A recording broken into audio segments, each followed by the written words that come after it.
ആവശ്യമുണ്ട്. നമ്മൾ ബൈബിൾ തന്നെ എടുത്തു നോക്കൂ. മത്തായിയുടെ സുവിശേഷം 10-ാം അധ്യായം 6-ാം വാക്യത്തിൽ പറയുന്ന ഒരു വാക്യമുണ്ട്. യേശു കർത്താവ് പറയുന്ന ഒരു വാക്യമാണ്, ഇസ്രായേൽ ഗോത്രത്തിലെ കാണാതെ പോയ ആടുകളെ തേടി പോകുവിൻ എന്ന് പറയുന്നൊരു മഹത്തായ ഒരു വചനമുണ്ട്. അതായത് കാണാതെ പോയതിനെ തിരഞ്ഞെടുക്കാനാ വന്നിരിക്കുന്നതെന്ന് കർത്താവ് പറയുമ്പോൾ പോലും അതിനൊരു സാമൂഹിക തലമുണ്ട്. നമ്മളെപ്പോഴും ഈ ബൈബിളിനെ ഒരു ആത്മീയ തലമായിട്ട് മാത്രം എടുക്കുന്ന ഒരു സംഭവമുണ്ടെങ്കിലും അതിനൊരു സാമൂഹികമായിട്ടുള്ള ഒരു പ്രസക്തി കൂടെയും ആ വാക്യത്തിനുണ്ട്. എന്താണ് ഈ കാണാതെ പോയ ഇസ്രായേൽ ഗൃഹത്തിലെ കാണാതെ പോയവർ ആരാണ്? അത് നിങ്ങൾ എന്നെങ്കിലും നിങ്ങൾ ചിന്തിക്കണം. ഈ ബൈബിൾ മാത്രം എന്ന് വിശ്വസിക്കുന്നവർ അത് ചിന്തിക്കണം. ആരാണ് ഈ കാണാതെ പോയിട്ടുള്ള ഇസ്രായേൽ ഗൃഹത്തിലെ ആളുകൾ? കാണാതെ പോയിട്ടുള്ള ഇസ്രായേൽ ഗൃഹത്തിലെ 10 ഗോത്രങ്ങളിലെ ആൾക്കാർ, അവരെ ദശഗോത്രങ്ങൾ എന്നറിയപ്പെടുന്നു. ദശഗോത്രങ്ങൾ. ഇന്ന് ഇസ്രായേലിലെ നമുക്കറിയാം, ഇസ്രായേൽ എന്ന് പറയുന്ന ഒരു സമൂഹത്തിന്റെ ചൂട് പിടിച്ചിട്ടാണ് ക്രിസ്ത്യാനിത്വം, അതുപോലെ ഇസ്ലാം, ഇങ്ങനെയുള്ള മതങ്ങളെല്ലാം വന്നിരിക്കുന്നത് യഹൂദന്മാരുടെ ഒരു ആ ചരിത്ര പശ്ചാത്തലത്തിലൂടെയാണ്. അപ്പോൾ ആ ചരിത്ര പശ്ചാത്തലം നമ്മൾ പരിശോധിക്കുമ്പോൾ എത്ര പഴക്കമുള്ള ഒരു കമ്മ്യൂണിറ്റി, ഇന്ന് ലോകത്ത് നിലവിലുള്ള കമ്മ്യൂണിറ്റികളിൽ ഏറ്റവും പഴക്കമുള്ള ഒരു കമ്മ്യൂണിറ്റിയാണ് യഹൂദന്മാർ. ഇന്ന് ഇസ്രായേൽ എന്ന് നമ്മൾ പറയുന്ന ഒരു രാഷ്ട്രമായി നിൽക്കുമ്പോൾ പോലും യഹൂദന്മാരെ കുറിച്ച് നമുക്ക് പഠിക്കേണ്ടതായിട്ടുള്ള ഒരുപാട് കാര്യങ്ങളുണ്ട്. ഇവിടെയുള്ള പുതിയ പുതിയ ക്രിസ്ത്യാനികൾ അല്ലെങ്കിൽ വെറുതെ ഒരു ബൈബിൾ എടുത്ത് വായിക്കുമ്പോൾ അവർക്കതൊരു യഹൂദന്മാർ എന്ന് പറയുന്നത് വലിയൊരു സംഭവമാണ്. അങ്ങനെയാണ്, യെസ്, ക്രിസ്ത്യാനിത്വം അതിനെ അംഗീകരിക്കുന്നുണ്ട്. പക്ഷേ നിങ്ങൾ ഈ യഹൂദന്മാർക്ക് കൊടുക്കുന്ന പല കാര്യങ്ങളും നിങ്ങൾ ബൈബിളിലുണ്ടോ യഹൂദന്മാർക്ക് കൊടുത്തത് പോലും ഞങ്ങൾക്കൂടെ ആപ്ലിക്കബിൾ ആണ് എന്ന് പറഞ്ഞുകൊണ്ട് ഇവിടെ നടക്കുന്ന കൾട്ട് ഗ്രൂപ്പിലുള്ള ആളുകളോടുള്ള ഒരു ചോദ്യമാണ്, ഈ യഹൂദന്മാരിൽ കാണാതെ പോയ ആളുകൾ ആരൊക്കെയാണ്? നമ്മൾ ബൈബിളൊക്കെ ഇരുന്ന് വായിക്കുമ്പോൾ യഹോവ ഇസ്രായേലിനെ പരിപാലിച്ചു, യഹോവ ഇസ്രായേലിനെ പരിപാലിച്ചു എന്നൊക്കെ പറഞ്ഞുള്ള വലിയ വലിയ വാക്യങ്ങളും അത് വെച്ചിട്ടുള്ള ദൂതുകളൊക്കെ ഉണ്ടാക്കുന്നതും പ്രസംഗങ്ങളും നമ്മൾ കേട്ടിട്ട്, ഓ യഹൂദന്മാരെ അങ്ങ് പരിപാലിക്കുന്ന ദൈവം, യഹൂദന്മാരെ അങ്ങ് കൈവെള്ളയിൽ ഇട്ട് കൊണ്ടുപോകുന്ന ഒരു ദൈവം. നിങ്ങൾ ചരിത്രം പരിശോധിക്കൂ. അവർ കടന്നു പോയിട്ടുള്ള അത്രയും പ്രശ്നങ്ങളിലൂടെ ഒരു സമൂഹവും ഇന്ന് കടന്നു പോയിട്ടില്ല. അവര് ദൈവം പരിപാലിച്ചു എന്ന് പറയുന്ന അവരെ ആശ്വസിക്കുമ്പോൾ പോലും ഇന്നേ വരെ ഒരു സമാധാനം ഉണ്ടാകാതിരുന്ന, ഇന്നും ഒരു സമാധാനമില്ലാത്ത, ഏത് സമയം ചുറ്റിൽ നിന്നും ആക്രമണം ഉണ്ടാകുന്ന ഒരു സമൂഹമായിട്ട് ഇന്നും യഹൂദന്മാർ നിലനിൽക്കുകയാണ്. യഹൂദന്മാർ നിലനിൽക്കുന്നത് ദൈവത്തിന്റെ വാക്തത്വം എന്ന രീതിയിൽ എന്തൊക്കെ നമുക്ക് പറയാമെങ്കിലും യഥാർത്ഥത്തിൽ നമ്മൾ യഹൂദന്മാരുടെ പശ്ചാത്തലം എന്നും അവർ അടിമകളായിരുന്നു. ഒരുപാട് സാമ്രാജ്യങ്ങൾ യഹൂദന്മാർക്ക് ഒരുപാട് സാമ്രാജ്യങ്ങളിൽ യഹൂദന്മാർ അടിമവേലകൾ ചെയ്തു. ആ സമയങ്ങളിലെല്ലാം വലിയ വലിയ പലായനങ്ങൾ ഉണ്ടായിരുന്നു. യഹൂദ ഗോത്രത്തിലെ 12 ഗോത്രങ്ങളിൽ നിന്നും ഒരുപാട് പേര് പലയിടങ്ങളിലായിട്ട് യാത്ര ചെയ്തിരുന്നു. അങ്ങനെ ലോകത്തിന്റെ വൻ കരകളിലെല്ലാം യഹൂദ സാന്നിധ്യം BC 3-ാം നൂറ്റാണ്ട്, BC എന്ന് പറയുമ്പോൾ ഞാൻ പറയുന്നത് ക്രിസ്തു വർഷമല്ല എന്നുകൂടെ ഓർക്കണം, ബിഫോർ ക്രൈസ്റ്റ്. അപ്പൊ ക്രിസ്തുവിന് മുമ്പൊക്കെ ഉള്ള 3-ാം നൂറ്റാണ്ടിലും 245 അതായത് അതായത് നോഹയുടെ കാലം തൊട്ട് തന്നെ, നോഹയുടെ കാലഘട്ടത്തിൽ നമുക്കറിയാം യഹൂദന്മാരെന്നുള്ള ഒരു ഇതായിട്ടില്ല. പക്ഷെ മോശയുടെ കാലഘട്ടത്തിലും ആ കാലഘട്ടം മുതൽ തന്നെ ആളുകൾ പലായനം ചെയ്തു വന്നിരുന്നു. അങ്ങനെ ചിതറിപ്പാർക്കുന്ന ഒരു സമൂഹമായിട്ടായിരുന്നു യഹൂദന്മാരുണ്ടായിരുന്നു. അവരെ പറയുന്ന പേരാണ് ഡിയാസ്പോറ. ഡിയാസ്പോറ എന്ന വാക്കിന്റെ അർത്ഥം ചിതറിപ്പാർക്കുന്നവർ എന്നാണ്. ചിതറിപ്പാർക്കുന്നവർ എന്ന് പറയുമ്പോൾ യഹൂദന്മാരിൽ നിന്നും അവർ പലായനം ചെയ്തു പോയെങ്കിലും അവരുമായിട്ടുള്ള ഒരു ബന്ധം അവർ സ്ഥാപിക്കുകയും അവരുടെ അതേ ആചാരങ്ങൾ അതേപടി നിവർത്തിക്കുകയും ചെയ്തിരുന്ന ഒരു സമൂഹം ഉണ്ടായിരുന്നു. അപ്പോൾ തന്നെ അടിമകളായി പിടിക്കപ്പെട്ടു പോയിട്ടുള്ള അസീരിയൻ സാമ്രാജ്യത്തിലും അതുപോലെ പേർഷ്യൻ സാമ്രാജ്യത്തിലും ഗ്രീക്ക് സാമ്രാജ്യത്തിലും ഈ റോമൻ സാമ്രാജ്യത്തിലും അങ്ങനെയുള്ള ആളുകളെല്ലാം ഇവരെ പലയിടങ്ങളിലേക്കായിട്ട് പിടിച്ചുകൊണ്ട് പോകുന്ന ഒരു സംഭവമുണ്ട്. അപ്പൊ അവിടെയെല്ലാം അവരുടെ സാമ്രാജ്യങ്ങളിലെ പല വിവിധ ഇടങ്ങളിലേക്ക് ഇവരെ ജോലിക്കായി കൊണ്ടുപോവുകയും അവർ അവിടെ ഒരു സമൂഹമായി നിലനിൽക്കുകയും ചെയ്തിരുന്നു. അപ്പൊ ആ പറയുന്ന ചിതറിപ്പറക്കുന്നവരെ പറയുന്ന പേരാണ് ഡിയാസ്പോറ. യഹൂദന്മാരെ കുറിച്ചാണ് ഞാൻ ഈ പറയുന്നത്. അങ്ങനെ നോക്കുമ്പോൾ നഷ്ടപ്പെട്ടു പോയ 10 ഗോത്രങ്ങൾ, ദശഗോത്രങ്ങൾ, ആ ഗോത്രങ്ങൾ എവിടെയൊക്കെയാണ് പോയത്? അവർ ആഫ്രിക്കയിലേക്ക് പോയിരുന്നു, ഈജിപ്റ്റ് വഴി താഴത്തോട്ട് വന്നിരുന്നു, സൗത്ത് ആഫ്രിക്കയിലുള്ള യഹൂദന്മാരെ കുറിച്ചുള്ള പഠനങ്ങൾ, യൂറോപ്പിലേക്ക് പോയിട്ടുള്ള യഹൂദന്മാർ, അതേപോലെ ഏഷ്യയിലേക്ക് എങ്ങനെയാണ് കടന്നു വന്നത്? നമ്മൾ നോക്കിയ ഒരു മനുഷ്യന്റെ ചരിത്രം നമ്മൾ പഠിക്കുമ്പോൾ മനുഷ്യ സംസ്കാരം തുടങ്ങുന്നത് മെസോപ്പൊട്ടാമിയ എന്നൊക്കെ നമ്മൾ പറയുമ്പോൾ ഓരോ ചരിത്രം തുടങ്ങുന്നത്, ചരിത്ര അവശിഷ്ടങ്ങൾ ഏറ്റവും കൂടുതലുള്ളത് ഇറാൻ, സിറിയ, ഈജിപ്റ്റ്, ഇറാഖ്, തുർക്കി, അങ്ങനെയുള്ള ഈ ഏരിയയിൽ നിന്നാണ് ഇതിന്റെ ഒരു എന്താ പറയാ ആ സംസ്കാരങ്ങളെല്ലാം തുടങ്ങുന്നത് തന്നെ. ഇത്രയും ഏരിയ മാത്രം ഒന്ന് നോക്കിയാൽ മതി. മെസൊപ്പൊട്ടാമിയ എന്നൊക്കെ പറയുമ്പോൾ പേർഷ്യ, ഈ സാമ്രാജ്യങ്ങളെല്ലാം തന്നെ അതിൽ നിന്ന് വരികയാണ്. അപ്പൊ ഈ സാമ്രാജ്യങ്ങളിൽ നിന്നും കണക്ട് ചെയ്താണ് പോകുന്നത്. അങ്ങനെ ഇറാൻ, അഫ്ഗാനിസ്ഥാൻ, ചൈനയിൽ വരെ യഹൂദന്മാരുണ്ട് എന്നുള്ളതാണ്. അതുപോലെ ഇന്ത്യയിലെ വടക്ക് പടിഞ്ഞാറൻ സ്ഥലങ്ങളിലും ദക്ഷിണേന്ത്യയിലേക്കും കടന്നു വന്നിട്ടുള്ള യഹൂദന്മാരെ കുറിച്ചുള്ള പഠനങ്ങൾ, അതുപോലെ സൈബീരിയൻ കാട് വഴി ചൈനയിൽ നിന്നും പിന്നീട് ചൈന എന്ന് പറയുന്ന ഏഷ്യനെയും അമേരിക്കൻ ഭൂഖണ്ഡവും ഏഷ്യൻ ഭൂഖണ്ഡവും തമ്മിൽ ബന്ധിക്കുന്ന ഒന്നും തന്നെ ഇല്ല, കടലിടുക്ക് മാത്രമേ ഉള്ളൂ. ആ കടലിടുക്കിലൂടെ അലാസ്ക വഴി യഹൂദന്മാർ അമേരിക്കയിലേക്ക് കടന്നതായിട്ട് പറയുന്നു. അവരെ പറയുന്ന പേരാണ് റെഡ് ഇന്ത്യൻസിന്റെ ചരിത്രത്തെ കുറിച്ച് പറയുന്നത് യഹൂദന്മാരുടെ ക്രിസ്തു വർഷത്തിന് മുമ്പ് തന്നെ യഹൂദന്മാര് ചൈന വഴി, അന്നത്തെ കടലിടുക്ക് എന്ന് പറയുമ്പോൾ ഇന്ന് അവർ നീന്തി കടന്നു എന്നാണ് അവരുടെ ചരിത്രം പറയുന്നത്. അന്ന് കടൽ എത്രത്തോളം ഉണ്ടായിരുന്നു എന്ന് നമുക്കറിയില്ല. നമുക്കറിയാം ശ്രീലങ്കയും ഇന്ത്യയും തമ്മിലുള്ള ബന്ധം, അവിടെ ഒരു നടന്നു പോകാനുള്ള പാത ഉണ്ടായിരുന്നു, കടൽ ഒന്ന് മൂടിയതാണ്. അങ്ങനെ ചരിത്രങ്ങൾ പരിശോധിക്കുമ്പോൾ നമുക്ക് അങ്ങനെ ഇന്ന് ഞങ്ങളുടെ നാട്ടിൽ പെരിയാറ് നദിയുണ്ട്. പണ്ട് കാലത്ത് നദി എന്ന് പറയുന്ന ഒരു സിനിമയിൽ നമ്മുടെ 1000 പാദസരങ്ങൾ കിലുക്കി എന്നുള്ളൊരു പാട്ട് നസീർ പാടുമ്പോൾ ഒരു കുഞ്ഞു കൊച്ച് മുട്ടിന് താഴെ വെള്ളത്തിൽ ഇറങ്ങി നടക്കുകയാണ് പെരിയാറ്റിലൂടെ.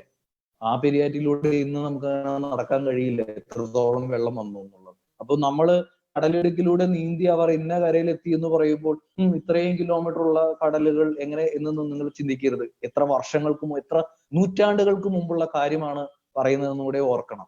കാരണം ഈ ഭൂഖണ്ഡങ്ങൾ തമ്മിൽ തന്നെ മാറുന്നതും ഇതെല്ലാം ജോഗ്രഫിക്കൽ സ്റ്റഡീസിൽ പ്രൂവ്ഡ് ആണ്.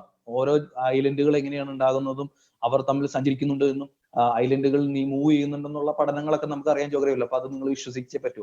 അപ്പൊ അങ്ങനെ അമേരിക്കയിൽ എത്തിയിട്ടുണ്ട് യഹൂദന്മാർ.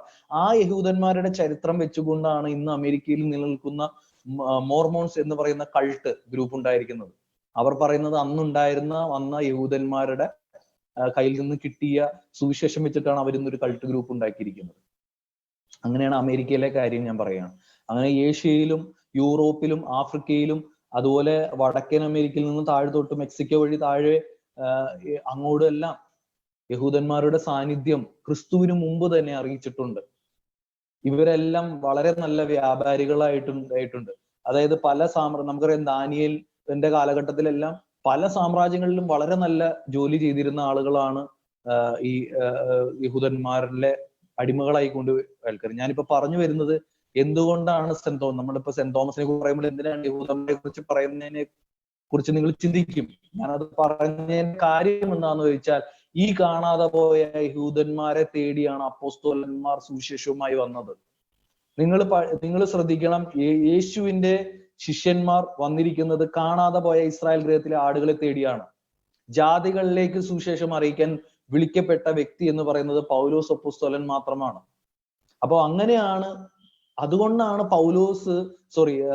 തോമസ് എന്ന് പറയുന്ന അപ്പോസ്തോലൻ, സെന്റ് തോമസ്, ആ വിശുദ്ധൻ തോമസ് ലീഹ, അദ്ദേഹം ഇന്ത്യയിലേക്ക് കടന്നു വന്നത് കാണാതെ പോയ ആടുകളെ തേടിയാണ്. അങ്ങനെ ഓരോ ആളുകളും പോയിട്ടുണ്ട്.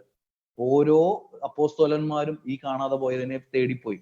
അപ്പോൾ ഇനി നമുക്ക് സെന്റ് തോമസിന്റെ ചരിത്രത്തിലേക്ക് വരാം.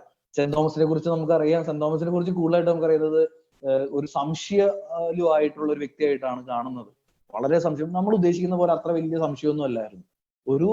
ഒരു ഷോക്കിംഗ് ആയിരുന്നു. കാരണം അത് യേശു തന്നെയാണോ എന്നുള്ളൊരു ഷോക്കിങ്ങിന് വേണ്ടി അദ്ദേഹം ചോദിക്കുകയും കർത്താവ് തന്റെ ആണിപ്പഴുതുകൾ കാണിച്ചു കൊടുക്കുകയും അതിലൂടെ അവർ സ്പർശിക്കുകയും അങ്ങനെ അത് ചെയ്തൊരു വ്യക്തിയാണ് തോമസ്. നമ്മളിപ്പോൾ തോമസ് ലീഹ ഭയങ്കര സംശയാലുമായിരുന്നു, അതുകൊണ്ട് ഭയങ്കര അങ്ങനെ സംശയരോഗിയൊന്നും അല്ലായിരുന്നു. ആ ഒരു പർട്ടിക്കുലർ സിറ്റുവേഷനിൽ ഉണ്ടായിട്ടുള്ള അദ്ദേഹത്തിന്റെ ഷോക്ക്, അതിനകത്താണ് കർത്താവ് ആണിപ്പഴുതുകൾ കാണിച്ച് അങ്ങനെ എന്റെ ദൈവവും എന്റെ കർത്താവുമായ കർത്താവെ എന്നൊക്കെ പറഞ്ഞ് സെന്റ് തോമസ് അതുപോലെ അപ്പോസ്തലന്മാർ എല്ലാ വഴിയിലും പോകുമ്പോൾ അങ്ങനെ സെന്റ് തോമസ് ആദ്യം വന്നത് ഇന്ത്യയിലേക്കല്ല. സെന്റ് തോമസ് ഇന്ത്യയിലേക്ക് കടന്നു വന്നതിന് പല വഴികളുണ്ട്. സെന്റ് തോമസ് എഡേസയിലേക്കും നിനേവയിലേക്കുമാണ് പോയത്. അവിടെ എന്തിനാണ് പോയത്? എല്ലാം ഈ കച്ചവടക്കാര് വഴി, അതായത് യഹൂദ, ഈ മലങ്കര എന്ന് പറയുന്ന ഇന്ത്യയിലുള്ള ആളുകളിൽ അന്ന് ദശഗോത്രങ്ങൾ എന്നറിയപ്പെടുന്ന ഈ യഹൂദ ഗോത്രങ്ങളെല്ലാം തന്നെ ഭാരതത്തിലും അങ്ങനെ പലയിടങ്ങളിലും, ഭാരതത്തിലും ഗുജറാത്തിലും കർണാടകയിലും തമിഴ്നാട്ടിലും അങ്ങനെ ഇന്ത്യയിലെ എല്ലാ സംസ്ഥാനങ്ങളിൽ തന്നെ യഹൂദന്മാരുടെ സാന്നിധ്യം അറിയിച്ചിരുന്നു ക്രിസ്തുവിന് മുമ്പ് തന്നെ. അതെങ്ങനെയാണ് ആർക്കിയോളജിക്കൽ ഡിപ്പാർട്ട്മെന്റ് എടുക്കുന്നത് എന്ന് ചോദിച്ചു കഴിഞ്ഞാൽ ശവക്കല്ലറകൾ വഴിയാണ്. ഡോൾമെൻസ് എന്ന് പറയും, ഡോൾമെൻസ്, DOLMENS. അവരുടെ ശവക്കല്ലറുകളിൽ ഇന്നും അവർ കണ്ടെത്തിയിട്ടുണ്ട്. അപ്പൊ ആ ശവക്കല്ലറകളും ഇതെല്ലാം വെച്ചിട്ട് അവരുടെ യഹൂദ സാന്നിധ്യം അറിഞ്ഞിരുന്നു. അതുപോലെ യഹൂദന്മാർ ആ കാലഘട്ടങ്ങളിൽ കച്ചവടം ചെയ്തിരുന്നു. അപ്പോൾ ഈ കച്ചവടക്കാരിലൂടെയാണ് സെന്റ് തോമസ് കാണാതെ പോയ ആളുകളെ തേടി വരുന്നത്. അങ്ങനെ എഡേസയിലൂടെ വന്ന് പാർത്തിയ എന്ന് പറയുന്ന ഒരു രാജ്യമുണ്ടായിരുന്നു, ഇന്നും നിലവിലില്ല. അതായത് ഇറാന്റെയും അഫ്ഗാനിസ്ഥാന്റെയും പാകിസ്ഥാന്റെയും ബോർഡറുകൾ ബേസ് ചെയ്തിട്ടുള്ള ഒരു സ്ഥലമാണ്. അവിടുത്തെ ഗോണ്ടാഫോറസ് എന്ന് പറയുന്ന ഒരു രാജാവ് ഉണ്ടായിരുന്നു. ക്രിസ്തു വർഷത്തുള്ള കാര്യമാണ് ഞാൻ പറയുന്നത്. സെന്റ് തോമസിന്റെ കാലഘട്ടത്തിൽ അദ്ദേഹത്തിന്റെ ഗോണ്ടാഫോറസ്, ഇദ്ദേഹത്തിന്റെ ഒരു കൊട്ടാരം നിർമ്മിക്കുവാൻ വേണ്ടി ലോകത്തിന്റെ വിവിധ ഇടങ്ങളിൽ നിന്നുള്ള പണിക്കാർ, അല്ലെങ്കിൽ ഇതിന്റെ നിർമ്മിക്കുന്ന കൊട്ടാരങ്ങളെ നിർമ്മിക്കുന്ന ശില്പികളായിട്ടുള്ള ആളുകൾ, ഒരുപാട് സ്കിൽഡ് ആയിട്ടുള്ള ലേബേഴ്സ് എല്ലാം അവിടെ വന്നിരുന്നു. ആ വഴി സെന്റ് തോമസ് ഈ നിർമ്മാണ പ്രവർത്തനത്തിന് വേണ്ടി വന്നിരുന്നു. നിങ്ങളൊന്ന് ആലോചിച്ച്, ഒരു അപ്പോസ്തലൻ നിർമ്മാണ പ്രവർത്തനത്തിന് വേണ്ടി അവിടെ വന്നിരുന്നു. ആ നിർമ്മാണ പ്രവർത്തനത്തിലൂടെ വരാൻ കാരണം എന്ന് വെച്ചാൽ ഈ ഗോണ്ടാഫോറസിന്റെ രാജ്യത്ത് യഹൂദന്മാരുടെ സാന്നിധ്യമുണ്ട് എന്ന് അറിഞ്ഞിട്ടാണ് സെന്റ് തോമസ് അല്ലെങ്കിൽ തോമാസ് ലീഹ അവിടെ കടന്നു വരുന്നത്. അല്ലാതെ നിർമ്മിക്കണം എന്നുള്ള ആഗ്രഹത്തിൽ വന്നതല്ല. അങ്ങനെ അവിടെ വരികയും അദ്ദേഹം അവിടെ ചാരിറ്റി ചെയ്യുകയും ചെയ്തിരുന്നു. അദ്ദേഹം ഒരുപാട് ചാരിറ്റി എല്ലാം ചെയ്തു. അങ്ങനെ അവസാനം ഗോണ്ടാഫോറസിന്റെ ബ്രദറുമായി ബന്ധപ്പെട്ട ഒരു കഥയുണ്ട്. അത് ഞാൻ വീണ്ടും പിന്നീട് പറയാമെന്ന് വിചാരിക്കുകയാണ്. ഇപ്പോൾ അത് നമുക്ക് പറയണ്ട, പെട്ടെന്ന് ഓടിച്ച് കാര്യങ്ങൾ പറയാൻ വേണ്ടി. സഹോദരനുമായി ബന്ധപ്പെട്ട ഒരു വിഷയത്തിൽ ഗോണ്ടാഫോറസ് ക്രിസ്ത്യാനി ആവുകയാണ് ചെയ്തത്. അപ്പോൾ ഗോണ്ടാഫോറസിന്റെ കാലഘട്ടത്തിൽ അവിടെയുള്ള യഹൂദന്മാരിലേക്ക് ക്രിസ്തീയരാക്കുവാൻ സെന്റ് തോമസിന് കഴിഞ്ഞിരുന്നു. അങ്ങനെ അതിനുശേഷം അഫ്ഗാനിസ്ഥാൻ എന്ന് പറയുമ്പോൾ, പാകിസ്ഥാൻ, അഫ്ഗാനിസ്ഥാൻ എന്ന് പറയുമ്പോൾ ഏകദേശം ഇന്ത്യയുടെ അടുത്താണ്. ഇന്നത്തെ ഇന്ത്യയിൽ അത് വേറെ രാജ്യമായിരിക്കും, പക്ഷെ അന്നത്തെ സംബന്ധിച്ചിടത്തോളം അത് ഭാരതത്തിന്റെ ഒരു ഭാഗമാണ്. അവിടെ വെച്ചിട്ടാണ് ഈ കൊട്ടാരം നിർമ്മിക്കാൻ വന്നിട്ടുള്ള വ്യാപാരികളിൽ നിന്നും, അതേപോലെ മലഞ്ചരക്ക് വ്യാപാരങ്ങൾക്കും അല്ലെങ്കിൽ ഇതേപോലെ നിർമ്മിക്കുവാനുള്ള ശില്പികളിൽ നിന്നും ഉള്ള അറിവ് പ്രകാരമാണ് സെന്റ് തോമസ് മലങ്കരയിലേക്ക് കപ്പൽ കയറുന്നത്. അങ്ങനെ AD 52 സെന്റ് തോമസ് കൊടുങ്ങല്ലൂരിൽ വന്നു. സെന്റ് തോമസ് കൊടുങ്ങല്ലൂരിൽ വന്നു എന്നുള്ളതിന്റെ തെളിവുകൾ അന്വേഷിച്ച് ഇന്നും ആളുകൾ നടക്കുകയാണ്. തെളിവുകൾ അന്വേഷിക്കണമെങ്കിൽ ക്രിസ്തീയരുടെ ചരിത്രം തന്നെ പഠിക്കണം. കാരണം പല വിഷയങ്ങളിലും ക്രിസ്ത്യാനികളുടെ പുസ്തകങ്ങളാണ് ചരിത്രത്തിന് വേണ്ടി എടുത്തിരിക്കുന്നത്.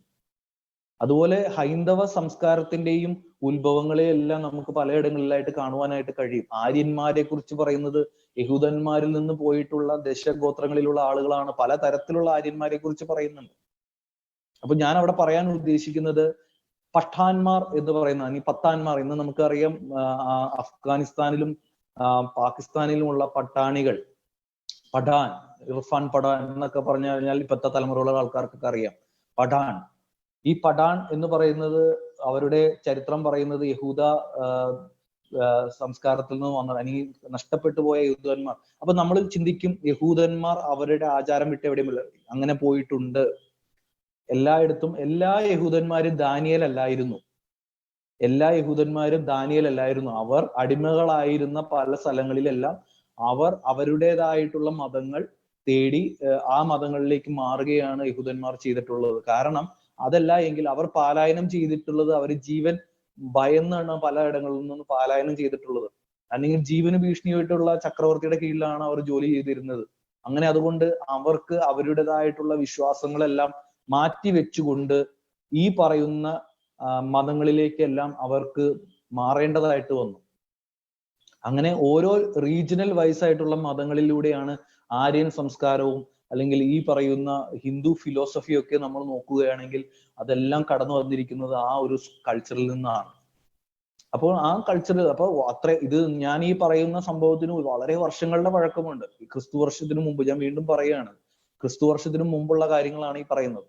അപ്പോൾ ആ അഫ്ഗാനിസ്ഥാനിലും പാകിസ്ഥാനിലും ഉണ്ടായിരുന്നിട്ടുള്ള പടാണികൾ എന്ന് പറയുന്നത് യഹൂദ പാരമ്പര്യമുള്ളവരായിരുന്നു. ഈ പടാണികൾ ഗുജറാത്ത് വഴിയും അവിടെ ഇവിടെയെല്ലാം ഈ കേരളത്തിലും ഉണ്ടായിട്ടുണ്ട്. അതിന് കേരളത്തിൽ വരെ പത്താന്മാർ എന്നാണ് പറഞ്ഞുകൊണ്ടിരുന്നത്. പത്താന്മാർ താമസിച്ചുകൊണ്ടിരുന്ന ഒരു സ്ഥലമായിരുന്നു പത്തനംതിട്ട.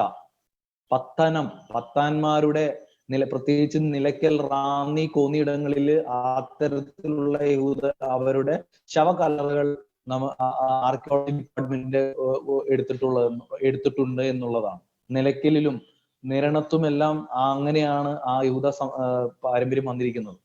അപ്പൊ പത്തനംതിട്ട എന്നുള്ള പത്താന്മാരുടെ മേഖല എന്നറിയപ്പെടുന്ന രീതിയിലാണ് പത്തനംതിട്ട എന്നുള്ള പേര് തന്നെ എന്നുള്ളൊരു ചരിത്രം തന്നെയാണ് ഉള്ളത് നമുക്ക്. ഇത് എന്റെ ചരിത്രമല്ല, പല ചരിത്രകാരന്മാരുടെ പുസ്തകങ്ങൾ റെഫർ ചെയ്തിട്ടുള്ള കാര്യങ്ങൾ ഞാൻ പലയിടങ്ങളായിട്ട് പറയുന്നതെന്ന് മാത്രമാണ്.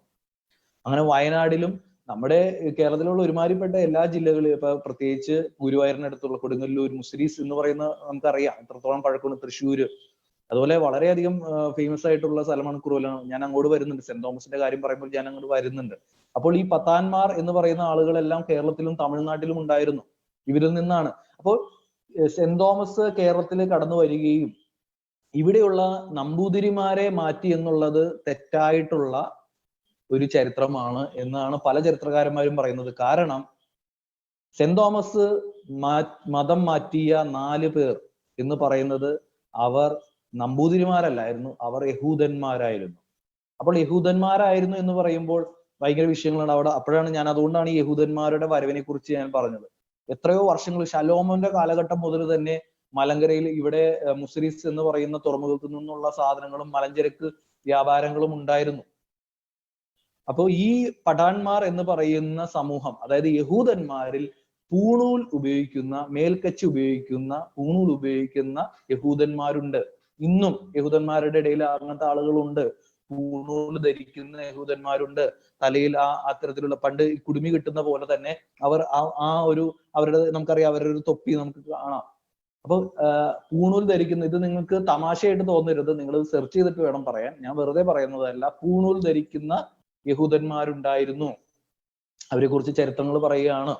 അങ്ങനെ ചില ആളുകൾ ഹിന്ദുവിലേക്ക് മാറിയിട്ടുണ്ട്. ആ യഹൂദന്മാർ ഹിന്ദു സംസ്കാരത്തെ പുൽകുകയും മത വിശ്വാസികളായിട്ടുള്ള ആളുകൾ ഉണ്ടായിരുന്നു. ജൈനമതത്തിലേക്ക് ആകർഷിതരായിട്ടുള്ള ആൾക്കാരുണ്ടായിരുന്നു.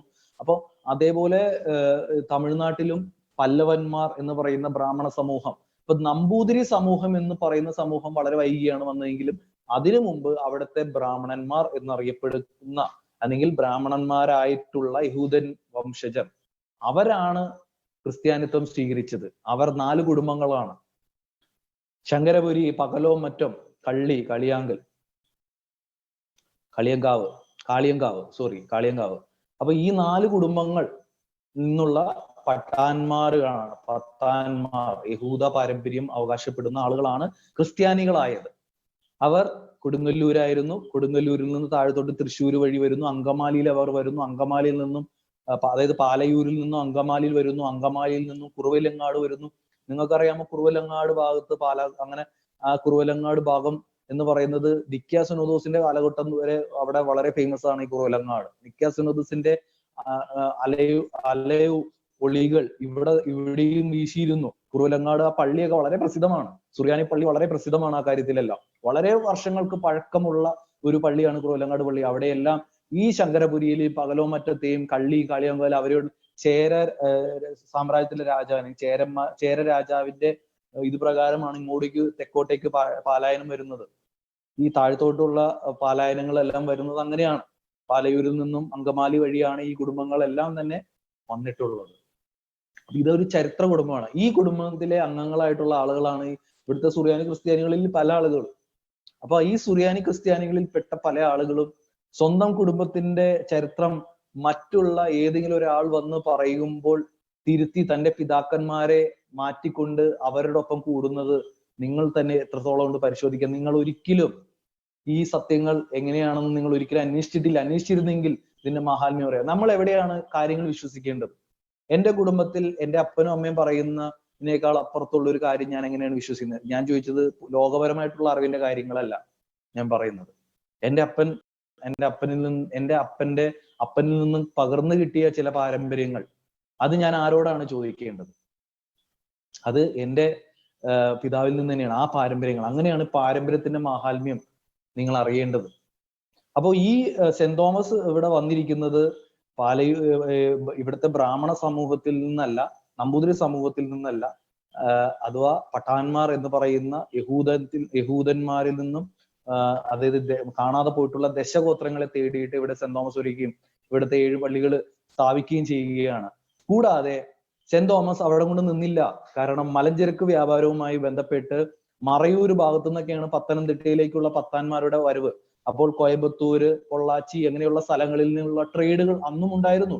ഈ പറയുന്ന മലഞ്ചരക്ക് സാധനങ്ങളെല്ലാം തന്നെ കൊടുങ്ങല്ലൂരുള്ള തുറമുഖത്ത് നിന്നാണ് കച്ചവടം ചെയ്തുകൊണ്ടിരുന്നത്. അതെല്ലാം ചെയ്തുകൊണ്ടിരുന്നത് യഹൂദ വംശജരായിട്ടുള്ള അരാമ ഭാഷ സംസാരിക്കുന്ന ആളുകളായിരുന്നു.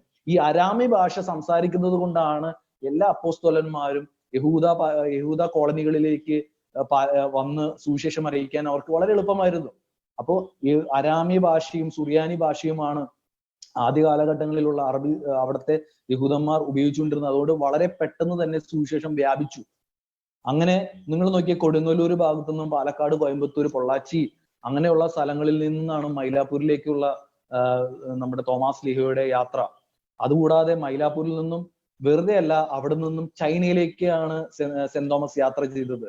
അപ്പോൾ നമ്മൾ ഈ കേരളത്തിൽ വന്നിട്ടുണ്ടോ എന്ന് ചോദിക്കുമ്പോൾ സെന്റ് തോമസ് ചൈനയിൽ വന്നിട്ടുണ്ട്.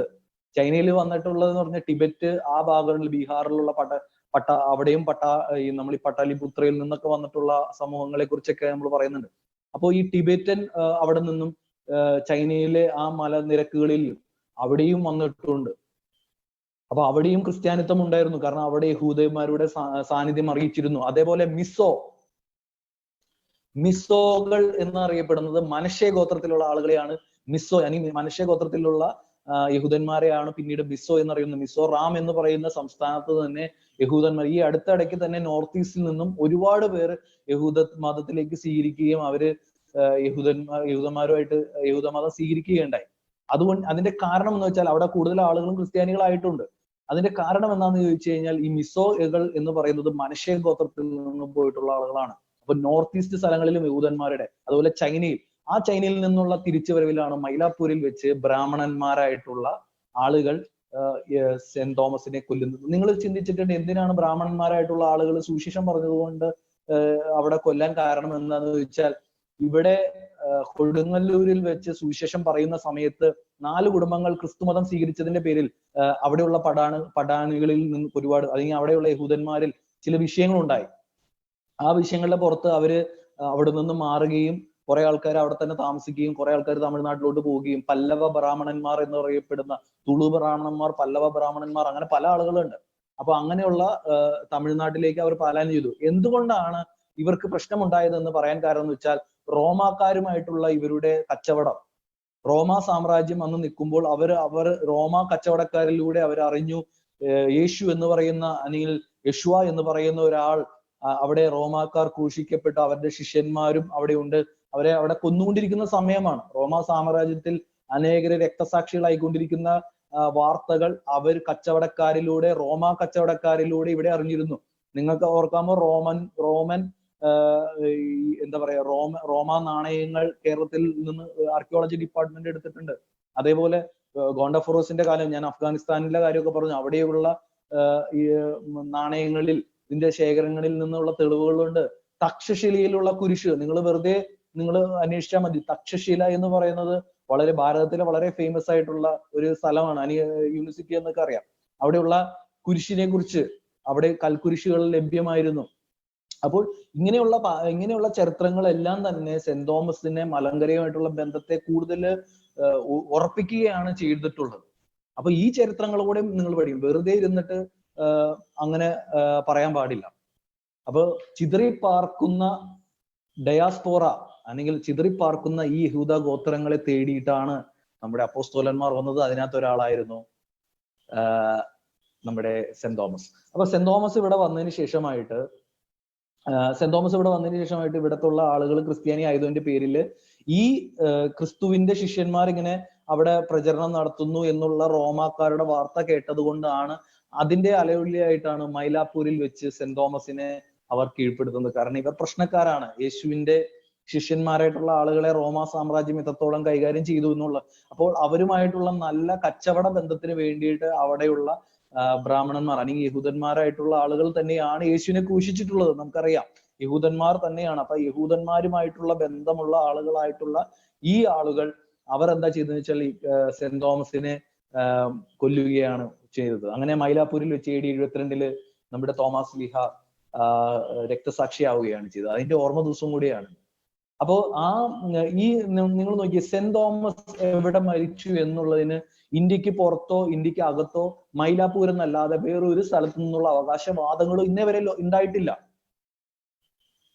സെന്റ് തോമസ് എവിടെ പോയി എന്ന് ചോദിച്ചു കഴിഞ്ഞാൽ അപ്പോസ്തോലിക സഭകളും എല്ലാവരും തന്നെ, എല്ലാ ചരിത്രകാരന്മാരും പറയുന്നത് ഒരേ ഒരു സ്ഥലം ഇന്ന് ലോകത്തുള്ളൂ, അത് മൈലാപ്പൂരാണ്. അതായത് തമിഴ്നാട്ടിലെ, ഞാൻ പറഞ്ഞ ചെന്നൈക്ക് അടുത്തുള്ള മൈലാപ്പൂരിലെ കാര്യമാണ് ഞാൻ ഈ പറയുന്നത്. അപ്പോൾ അത് തന്നെ ഏറ്റവും വലിയ തെളിവാണ്. അപ്പൊ തമിഴ്നാട്ടിലെ ഇവിടെ സെന്റ് തോമസ് മരിച്ചു എന്ന് ലോകം സാക്ഷ്യപ്പെടുത്തുകയാണ്. അപ്പൊ വെറുതെ വന്നതല്ല, കേരളത്തിൽ നിന്ന് മലങ്കരയിൽ നിന്നാണ് അദ്ദേഹം അങ്ങോട്ടേക്ക് പോകുന്നത്. ചൈനയിൽ നിന്ന് വരുന്ന വഴിയിലാണ് സംഭവങ്ങൾ ഉണ്ടാവുന്നത്, അത് വേറെ കഥയാണ്.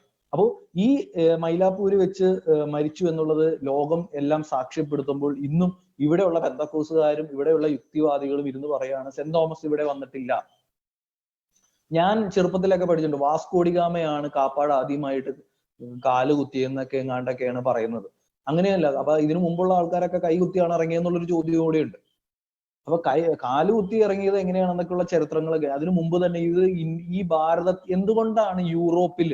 എന്തുകൊണ്ടാണ് യൂറോപ്പില് അല്ലെങ്കിൽ സ്പെയിൻ അല്ലെങ്കിൽ ബ്രിട്ടീഷ് എംപയർ ആണെങ്കിലും സ്പാനിഷ് എംപയർ ആണെങ്കിലും ഡച്ചുകാരാണെങ്കിലും എന്തുകൊണ്ടാണ് ഈ മലങ്കരയെ തേടി, ഈ സുഗന്ധ വ്യഞ്ജനങ്ങളെ തേടി ഈ ഇന്ത്യയിലേക്ക് കടന്നു വരാൻ, സ്വർണ്ണശേഖരങ്ങളെ കുറിച്ചും അല്ലെങ്കിൽ സുഗന്ധ വ്യഞ്ജനങ്ങളെ തേടി ഇന്ത്യ അന്വേഷിച്ച് നടക്കാൻ അവരെ പ്രേരിപ്പിച്ചത് എന്താണ്? ഈ കച്ചവടങ്ങളാണ്. അന്നു മുതലേ അവർക്ക് കച്ചവടങ്ങളുണ്ട്. ഈ കച്ചവടങ്ങൾ എവിടെ നിന്ന് വരുന്നു? അതെല്ലാം വെട്ടിപ്പിടിക്കുവാൻ വേണ്ടിയിട്ടാണ് ഈ ശക്തികൾ ഇന്ത്യയിലേക്ക് കടന്നു വന്നിട്ടുള്ളത്. നമുക്കറിയാം, അങ്ങനെയാണ് അമേരിക്കയിലേക്ക് അവിടെ പോകുമ്പോഴും അവിടെ അമേരിക്ക അതിനു മുമ്പും കണ്ടുപിടിച്ചിട്ടുണ്ട്. കൊളംബസിന്റെ കാര്യമാണ് ഞാൻ പറഞ്ഞത്. അത് പറഞ്ഞ പോലെ ഇത് വളരെ ആർക്കും അറിയാതിരുന്ന ഒരു സ്ഥലമായിരുന്നില്ല ഭാരതത്തിന്റെ ചരിത്രം അത്രത്തോളം പഴക്കമുള്ളതാണ്. ഭാരതത്തില് അങ്ങോളമുള്ള കച്ചവടങ്ങൾ, അറബികളായിട്ടുള്ള കച്ചവടങ്ങൾ, ഈജിപ്തുമായിട്ടുള്ള കച്ചവടങ്ങൾ, ഈജിപ്തിലെ നാണയങ്ങൾ, റോമാക്കാരായിട്ടുള്ള നാണയങ്ങൾ, ഗ്രീക്ക് ആൾക്കാരായിട്ടുള്ള ബന്ധങ്ങൾ, ശലോമോന്റെ കാലഘട്ടത്തിലുള്ള ബന്ധങ്ങൾ, ഇതെല്ലാം ഈ ചരിത്രങ്ങളെല്ലാം സെന്റ് തോമസിന് ഇവിടെ സുഗമമായി വരിക. ഇന്ന് നമ്മൾ ചിന്തിക്കുമോ, കപ്പലിൽ നമ്മൾ പോലും യാത്ര ചെയ്തിട്ടില്ല. അന്ന് കപ്പൽ മാത്രമായിരുന്നു അന്ന് ഫ്ലൈറ്റ് ഇല്ലല്ലോ. അപ്പോൾ അവരെന്തായാലും ആശ്രയിച്ചിരുന്നത് കപ്പൽ മാർഗമായിരുന്നു. ഇന്ന് നമ്മൾ ഫ്ലൈറ്റ് ഉള്ളതുകൊണ്ടല്ലേ നമ്മൾ കപ്പൽ മാർഗം അന്വേഷിക്കാത്തത്? അത് നമ്മൾ എന്താ ചിന്തിക്കാത്തത്? അപ്പൊ നമ്മൾ എങ്ങനെ ഈ അലകളും ഇതെല്ലാം ചെയ്തു വരുന്നത് എങ്ങനെയാണെന്നൊക്കെ ഒരു ചിന്ത. പക്ഷെ അന്നും ഇവിടെ ട്രേഡ് റൂട്ടുകൾ ഉണ്ടായിരുന്നു. ഈ ട്രേഡ് റൂട്ടുകൾ പിടിച്ചിട്ടാണ് സെന്റ് തോമസ് വന്നിരുന്നത്. ഇതിനുള്ള തെളിവുകളെല്ലാം നമുക്കറിയാം. ഒരുപാട് പുസ്തകങ്ങളിൽ നിന്ന്, കോണ്ടഫോറസിന്റെ പുസ്തകങ്ങളിൽ, അല്ലെങ്കിൽ ആക്ട്സ് ഓഫ് ജൂദാസ് തോമസ് എന്ന് പറയുന്ന പുസ്തകങ്ങളിൽ നിങ്ങൾക്കറിയാമോ, അപ്പോസ്തോലിക സഭകളുടെ ചരിത്രം ബൈബിളിൽ നിന്ന് മാത്രം എന്ന് പറയുന്ന പെന്തക്കോസ് സമൂഹമേ, സെന്റ് തോമസ് ഇവിടെ വന്നിട്ടില്ല എന്ന് നിങ്ങൾ വിശ്വസിക്കാൻ ബൈബിളിൽ ഇല്ല എന്നൊക്കെ പറയുന്നുണ്ട്. ബൈബിളിൽ എത്ര പേരുടെ മരണം രേഖപ്പെടുത്തിയിട്ടുണ്ട്? എത്ര അപ്പോസ്തോലന്മാരുടെ മരണങ്ങൾ ബൈബിളിൽ രേഖപ്പെടുത്തിയിട്ടുണ്ട്? ഈ മരണങ്ങൾ എവിടെ നിന്നാണ് നിങ്ങൾക്ക് ലഭിച്ചത്? നിങ്ങൾ പ്രസംഗിക്കുമ്പോൾ എല്ലാം പറയുന്നുണ്ടല്ലോ, പത്രോസിനെ തല കീഴായി ക്രൂശിച്ചു, അവരെ ഇങ്ങനെ കൊന്നു എന്നെല്ലാം. നിങ്ങൾ ഈ മെസ്സേജ് വിടുമ്പോഴെല്ലാം നിങ്ങൾ ശ്രദ്ധിക്കണം, ഈ ചരിത്രങ്ങൾ ഇരിക്കുന്നത് അപ്പോസ്തോലിക സഭകളുടെ കയ്യിലാണ്. അപ്പോസ്തോലിക സഭകളുടെ ചരിത്രങ്ങൾ നിങ്ങൾ എടുത്തിട്ട് നിങ്ങൾ ഇത് പറഞ്ഞിട്ട് നിങ്ങൾ പറയാണ് സെന്റ് തോമസ് ഇവിടെ വന്നിട്ടില്ല. കാരണം സെന്റ് തോമസ് ഇവിടെ വന്നു കഴിഞ്ഞാൽ നിങ്ങൾക്ക് പാരമ്പര്യത്തെ അംഗീകരിക്കേണ്ടതായിട്ട് വരും. അതുകൊണ്ട് നിങ്ങൾ മനഃപൂർവ്വം ആ ചരിത്രത്തെ ഇല്ലായ്മ ചെയ്യരുത്. എന്റെ പ്രിയ സ്നേഹിതരായിട്ടുള്ള സുറിയാനി സമൂഹത്തിലുള്ള പെന്തക്കോസുകാരെ, അല്ലെങ്കിൽ സുറിയാനി സമൂഹത്തിൽ നിന്ന് പെന്തക്കോസിൽ പോയിട്ടുള്ള ആളുകളെ, അവരോട് ഞാൻ ഒരു അപേക്ഷിക്കുകയാണ്, ഈ ഒരു കൾട്ട് ഗ്രൂപ്പിന്റെ ഇതിനു വേണ്ടി നമ്മുടെ പാരമ്പര്യത്തെ നമ്മൾ തള്ളിക്കളയരുത്. മഹത്തായ പാരമ്പര്യമുള്ള 4 കുടുംബങ്ങളുണ്ട്. അതൊരു വർഗീയതയായിട്ട് നിങ്ങൾ കാണരുത്, അതൊരു മാഹാത്മ്യമായിട്ട് കാണണം. കൂടാതെ നമുക്കറിയാം, പിന്നീട് ക്നാനായത്വമൻ, നമ്മൾ ഈ കഴിഞ്ഞ ദിവസങ്ങളിൽ ക്നാനായക്കാർക്കെതിരെയൊക്കെ വളരെയധികം വിദ്വേഷങ്ങൾ നിറഞ്ഞായിട്ട് ട്രോളുകളും കാര്യങ്ങളെല്ലാം ഇവിടെയുള്ള പെന്തക്കോസുകാരും യുക്തിവാദികളും പല സമൂഹങ്ങളും അവർക്കെതിരെ പറയുമ്പോൾ ക്രിസ്ത്യാനികൾ അല്ലെങ്കിൽ സുറിയാനി ക്രിസ്ത്യാനികൾ ഏറ്റവും കൂടുതൽ സംരക്ഷിക്കേണ്ട ഒരു വിഭാഗമാണ് ക്നാനായക്കാർ. കാരണം ക്നാനായ തൊമ്മൻ എന്ന് പറയുന്ന അദ്ദേഹം ഇവിടെ വന്നപ്പോൾ ഇവിടുത്തെ ചേര സാമ്രാജ്യത്തിലെ ചേര രാജാവ് അദ്ദേഹത്തെ സ്വീകരിക്കുകയും അദ്ദേഹത്തിന് വളരെ മതിപ്പ് തോന്നുകയും 72 പദവികൾ ക്രിസ്ത്യാനികൾക്ക് അനുവദിച്ചു കൊടുത്തത് ക്നാനായ തൊമ്മനിലൂടെയാണ്, ക്നാനായ കുടുംബങ്ങളിലൂടെയാണ്. ഇന്ന് സുറിയാനി ക്രിസ്ത്യാനികൾ വർഷങ്ങളോളം, നൂറ്റാണ്ടുകളോളം ഇവിടെ അനുവദിച്ചു വരുന്ന 72 പദവികൾ ക്നാനായ സമൂഹത്തിൽ നിന്നും നമുക്ക് ലഭിച്ചൊരു കോൺട്രിബ്യൂഷൻ ആണ്. ഇവിടെയുള്ള ആളുകൾ ചോദിക്കാറുണ്ട്, കൊടിമരമുണ്ട്, ആനയുണ്ട്, അമ്മാനിയുണ്ട്, വെടിക്കെട്ടുണ്ട്, റാസയുണ്ട്, മുത്തുക്കുടയുണ്ട്, ഇതൊക്കെ ബൈബിളിൽ എവിടെയാ? ഏത് അപ്പോസ്തോലിക പാരമ്പര്യമാണ് ഇതെല്ലാം എന്ന് ചോദിക്കുമ്പോൾ നിങ്ങൾ ഒരു കാര്യം ഓർക്കണം, ക്രിസ്ത്യാനികൾക്ക് കിട്ടിയ അംഗീകാരങ്ങളാണ് ഇത്. ഇതൊരിക്കലും ഉപദേശങ്ങളല്ലായിരുന്നു. എനിക്ക് ഒരുപാട് പേരുകൾ പറയണമെന്നുണ്ടായിരുന്നു. അതായത് കേരളം ഭരിച്ചിരുന്ന ചേര ചക്രവർത്തി സ്നേഹപൂർവ്വം കൊടുങ്ങല്ലൂരിൽ വെച്ച് ക്നാനായ തൊമ്മന്റെയും കൂട്ടരുടെയും രാജ്യക്ഷേമമായ അവരുടെ വ്യാപാരം കണ്ടുകൊണ്ട് അവർക്ക് കൊടുത്തതാണ് 72 പദവികൾ. അതിനകത്ത് പല പദവികളും നമുക്ക് അറിയില്ല. ഞാൻ വേണമെങ്കിൽ കുറച്ച് വായിക്കാം, നിങ്ങൾ കേട്ടോ. അടിമ, അൻമൂല, അറപ്പുര, ആനമേൽ നീർമണ്ണ്, ആർപ്പ്, ആലവട്ടം, പടിപ്പുര, ഉച്ചിപ്പൂവ്, ഇടംപിരി ശംഖ്, കച്ച, കച്ചപ്പുറം, കനകമുടി, കാൽച്ചിലമ്പ്, കുതിരസവാരി, കുഴൽ, കൈത്തള, കൈവള, കുഴി, ചണമേൽക്കട്ടി, ചെങ്കൊമ്പ്, ചെല്ലി, തകില്, തണ്ട്, തഴ, തീങ്ങല, തൂക്കുമഞ്ചം, തൊങ്ങൽ, തോൾവള, നഗരതോരണം, നടയും, നടത്തും, നന്ദാവിളക്ക്, നാങ്കുപ്പരിശ, നായാട്ടുഭോഗം, നാലുവാക്കുരുവ, നെടിയക്കുട, നെട്ടൂർപ്പെട്ടി, നെറ്റിപ്പട്ടം, നേർവാൾ, പകൽ വിളക്ക്, പഞ്ചവട്ടം, പഞ്ചവർണ്ണക്കുട, പഞ്ചവാദ്യം, പട്ടുചട്ട, പട്ടുമുണ്ട്, പട്ടുറുമാൽ, പണിപ്പുടവ, പതക്കം, പന്തൽ വിധാനം, പരവതാനി, 17 പരീക്ഷയ്ക്കുടമ, പല്ലക്ക്, പാവാട, മണിക്കോലം, മദ്ദളം, മുടിക്കീഴാഭരണം, മുൻകൈയിൽ പതക്കം, മുൻചൊല്ല്, മൂലം, മുരശ്, മെതിയടി, രാജഭോഗം, രാജസമക്ഷം ഇരിപ്പ്, വലംപിരി, ശംഖ്, വിരിപ്പന്തൽ, വീണ, വീരശൃംഖല, വീരത്തണ്ട്, വീരമദ്ദളം, വീരവാദ്യം, വെഞ്ചാമരം, ശംഖ്, ഇങ്ങനെ 72 പദവികൾ ചേര ചക്രവർത്തി ക്രിസ്തീയ സമൂഹത്തിന് കൊടുക്കുകയാണ്. ക്രിസ്തീയ സമൂഹം എന്ന് പറയുമ്പോൾ അന്നത്തെ 4 കുടുംബങ്ങളും, അതുപോലെ ആ 4 കുടുംബങ്ങളുടെ ആത്മീയ കാര്യങ്ങളിൽ വളരെയധികം കോൺട്രിബ്യൂട്ട് ചെയ്തിട്ടുള്ള ക്നാനായ സമൂഹം. അല്ലെങ്കിൽ ക്നാനായ സമൂഹത്തിലൂടെയാണ് ഇവിടെയുള്ള സുറിയാനി ക്രിസ്ത്യാനികൾക്ക് ഈ 72 പദവികൾ, രാജസമക്ഷം ഇരിക്കാനുള്ള പദവി പോലും കൊടുത്തു. അത് അംഗീകാരമാണ്. ആ അംഗീകാരമാണ് ഇന്നും അപ്പോസ്തോലിക സഭകളിലുള്ള അല്ലെങ്കിൽ സുറിയാനി ക്രിസ്ത്യാനികൾ അവരുടെ സഭകളിൽ നിന്ന് ചെയ്യുന്നത്. അത് ബൈബിളുമായിട്ട് ബന്ധപ്പെട്ടതുകൊണ്ടോ ആത്മീയ കാര്യമായതുകൊണ്ടല്ല, അത് ഇവിടുത്തെ സാമൂഹിക അംഗീകാരമാണ്. അതിന് വലിയ തെളിവ് വേണം. എന്തിനാ? ഞങ്ങൾ സെന്റ് തോമസ് ക്രിസ്ത്യൻസ് എന്ന് പറയുന്ന, നസ്രാണി എന്ന് പറയുന്ന അവർ അതിൽ അഭിമാനം കൊള്ളുന്നു. വേറെ ആരും അഭിമാനം കൊള്ളണ്ട. പക്ഷെ അതിൽ അഭിമാനം കൊണ്ടിരുന്നവർ, ആരോ ഒരാൾ വന്നിട്ട് ഇവിടെ സെന്റ് തോമസ് വന്നില്ല എന്ന് പറയുമ്പോൾ അവരുടെ കൂടെ പോയിട്ട് ഏതെങ്കിലും ഒരു ആരുടെയെങ്കിലും ഒരു സ്വാർത്ഥ താല്പര്യത്തിന് വേണ്ടി ഒരു പെട്ടിക്കട തുടങ്ങിയിട്ട് ആ പെട്ടിക്കടയിൽ ചെന്നിരുന്ന് ഈ പാരമ്പര്യത്തെ പുച്ഛിച്ച് തള്ളരുത്. നമ്മുടെയൊക്കെ തലമുറകളിൽ ഇന്ന് പല ആളുകളും, ഇന്ന് സുറിയാനി കുടുംബത്തിൽ ജനിച്ചിട്ടുണ്ടായിരുന്നുള്ള മക്കൾ, അവർ ജനിച്ചത് ചിലപ്പോൾ പെന്തക്കോസ്തിലായിരിക്കും. ഞാൻ ഉൾപ്പെടെ, ഞാൻ 4ാം തലമുറയാണ്. എന്റെ 4 തലമുറകൾക്കപ്പുറം എന്റെ കാരണവന്മാരുടെ അവർ കൊണ്ടുവന്നിരുന്ന പാരമ്പര്യം, അല്ലെങ്കിൽ അവരുടെ കുടുംബം എത്ര വലിയ കുടുംബമായിരുന്നു എന്നുള്ള തിരിച്ചറിവ് കൂടിയാണ് ഞാനിതിനെ മാറി ചിന്തിക്കാനുള്ള ഒരു കാരണം. നിങ്ങൾ അത് ഒരിക്കലും വിട്ടുകളയരുത്. പല കുടുംബങ്ങളും, ഞാൻ ഈ 4 കുടുംബങ്ങളുടെ പേരുകളൊക്കെ പറയാൻ ഒരുപാട് സമയങ്ങളുണ്ട്. അകലോ മറ്റും ശങ്കരപുരിയും വൈദിക ശുശ്രൂഷയ്ക്ക് വേണ്ടി ഇവിടെ തെരഞ്ഞെടുക്കപ്പെട്ട സെന്റ് തോമസ് ക്രിസ്ത്യൻസിൽ തെരഞ്ഞെടുക്കപ്പെട്ട 2 കുടുംബങ്ങളാണ്. അതുകൊണ്ടാണ് അവർ കുറച്ചും കൂടെ ഫേമസ് ആയിട്ട് വന്നത്. പകലും മറ്റും ഫാമിലിയും ശങ്കരപുരിയും എന്ന് വെച്ച് കള്ളിയും കളിയങ്കാവും ഇതൊന്നും അത്ര വലിയ മോശപ്പെട്ടതല്ല. ഇവർ 4 പേരും ഒരേപോലെ വന്നിരുന്ന കുടുംബങ്ങളാണ്. അവർ വൈദിക ശ്രേഷ്ഠന്മാരായിട്ടുള്ള ആളുകൾ ഒരുപാട് പേര് ആ കുടുംബങ്ങളിൽ ഉണ്ടായിരുന്നത് കൊണ്ട് മാത്രമാണ് അവരുടെ പേരുകൾ കൂടുതൽ പേരും പറയാറുള്ളതും അത് ചേർക്കാറുള്ളതും. അതൊരു അഭിമാനമാണ്. കേരളത്തിലെ വളരെ ഫേമസ് ആയിട്ടുള്ള പല ആളുകളും, നമ്മുടെ ഉമ്മൻചാണ്ടി സാറ്, കേരളത്തിലെ മുഖ്യമന്ത്രി ഉമ്മൻചാണ്ടി, അൽഫോൺസ് കണ്ണന്താനം, അങ്ങനെ വട്ടശ്ശേരി, ഇതൊക്കെ അതുപോലെ നമ്മുടെ എനിക്ക് തോന്നുന്നു അദ്ദേഹത്തിന്റെ പേര് അലക്സാണ്ടർ ജേക്കബ്, അങ്ങനെ അദ്ദേഹത്തിന്റെ IPS, അദ്ദേഹമൊക്കെ ഇങ്ങനെ ഒരുപാട് പേരുണ്ട് കേട്ടോ. ഇനി വൈദിക ശ്രേഷ്ഠന്മാരുടെ പേരുകൾ എനിക്ക് ഒരുപാട് പേരുടെ പേരുകൾ പഠിച്ച് പറയാൻ അറിയില്ലാത്തതുകൊണ്ട് ഒരുപാട് പേരുടെ പേരുകൾ പറയാനുണ്ട്. നിലവിൽ ഇപ്പൊ വട്ടശ്ശേരി തിരുമേനി അങ്ങനെയുള്ള കാലം ചെയ്ത ആൾക്കാരുടെ പേരുകൾ എനിക്ക് പറയുന്നതിലുള്ള ബുദ്ധിമുട്ട് കൊണ്ട് മാത്രം ഞാൻ പറയാത്തതാണ്. എന്നാലും നിലവിൽ ഇന്ന് നമ്മുടെ സിറോ മലങ്കരയുടെ ക്ലീവിസ് ബാവ, അതിന്റെ ഓർത്തഡോക്സ് സഭയുടെ അധ്യക്ഷനായിട്ടുള്ള ബാവകൾ, അങ്ങനെ ഒരുപാട് പേര്, അതുപോലെ സിറോ മലബാറിലുള്ള പല ബിഷപ്പുമാരും എല്ലാം പകലും മറ്റും ശങ്കരപുരി കുടുംബങ്ങളിൽ നിന്നുള്ള ആളുകളാണ്. കേരളത്തില് സുവിശേഷത്തിന് വളരെയധികം, അല്ലെങ്കിൽ സുവിശേഷിക വൈദികത്തിന് വേണ്ടി ഒരുപാട് സംഭാവനകൾ നൽകി ഈ രണ്ട് കുടുംബങ്ങൾ. അപ്പൊ ഇതിനെയൊക്കെ എല്ലാം വിട്ട് കഴിഞ്ഞിട്ട്, ഈ പാരമ്പര്യത്തെ എല്ലാം വിട്ട് കളഞ്ഞ് നമ്മുടെ കുടുംബത്തിൽ ഇതാ സഹോദരന്മാർ ഒത്തൊരുമിച്ച് വസിക്കുന്നത് എത്ര ശുഭവും എന്നൊക്കെ നിങ്ങൾ എടുത്ത് പറയുമ്പോൾ, നിങ്ങൾ ഈ പെട്ടിക്കടയിൽ ഇരുന്നിട്ടല്ല ഈ വാക്യം പറയേണ്ടത്. നമ്മുടെ സ്വന്തം കുടുംബങ്ങളിൽ വന്നിരുന്ന് സന്തോഷത്തോടെ അത് പറയാനായിട്ട് നമുക്ക് കഴിയണം. അതിനുമാണ് യഹൂദ പാരമ്പര്യം അനുസരിച്ചുള്ള വംശാവലി പോലെ തന്നെ യഹൂദ പാരമ്പര്യക്കാർക്ക് അവർക്ക് അവരുടെ കുടുംബങ്ങൾ അവർക്കറിയാം, ഏത് വംശാവലിപ്പെട്ടവരാണെന്ന് അവർക്കറിയാം. അതേ പാരമ്പര്യം പിടിച്ചുകൊണ്ട് തന്നെ സുറിയാനി ക്രിസ്ത്യാനികൾക്കും കുടുംബയോഗങ്ങളുണ്ട്. അവരുടെ വേരുകളെല്ലാം തന്നെ അറിയാം.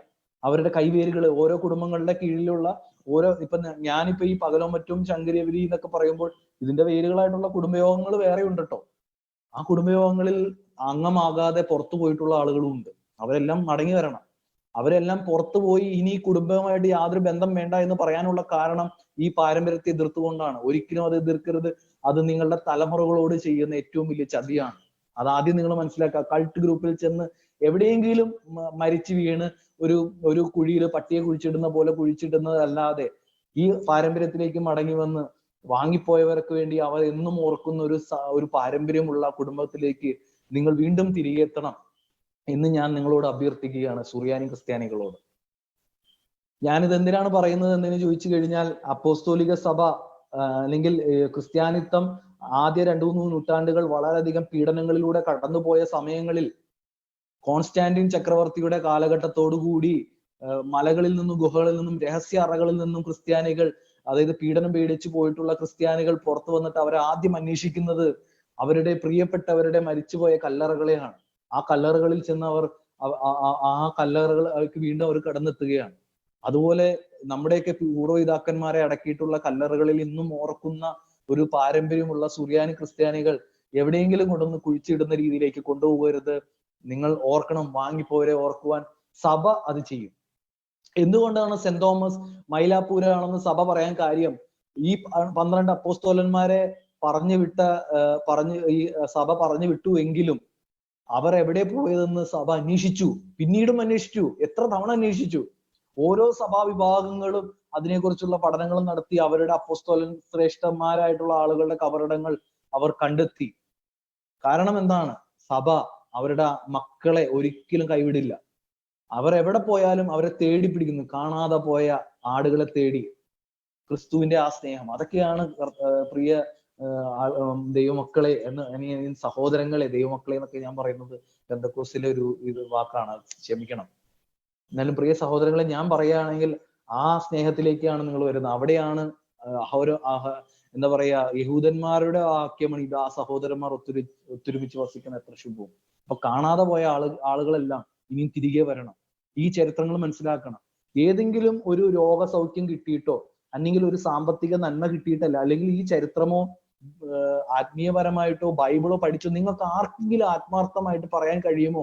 ആരെങ്കിലും പെന്തക്കോസ്തിൽ പോയത് വചനം പഠിച്ചിട്ടാണ്, ഞാൻ വചനം ഫുൾ ഒരു പ്രാവശ്യം വായിച്ചിട്ടാണ്, അല്ലെങ്കിൽ ചരിത്രം മുഴുവൻ പഠിച്ച് ഈ പാരമ്പര്യങ്ങൾ മുഴുവൻ തെറ്റാണെന്ന് ഞാൻ മനസ്സിലാക്കിയിട്ടാണ് പെന്തക്കോസ്തിൽ പോയതെന്ന് സത്യമായിട്ട് ആത്മാർത്ഥമായിട്ട് ആർക്കെങ്കിലും പറയാൻ കഴിയുമോ?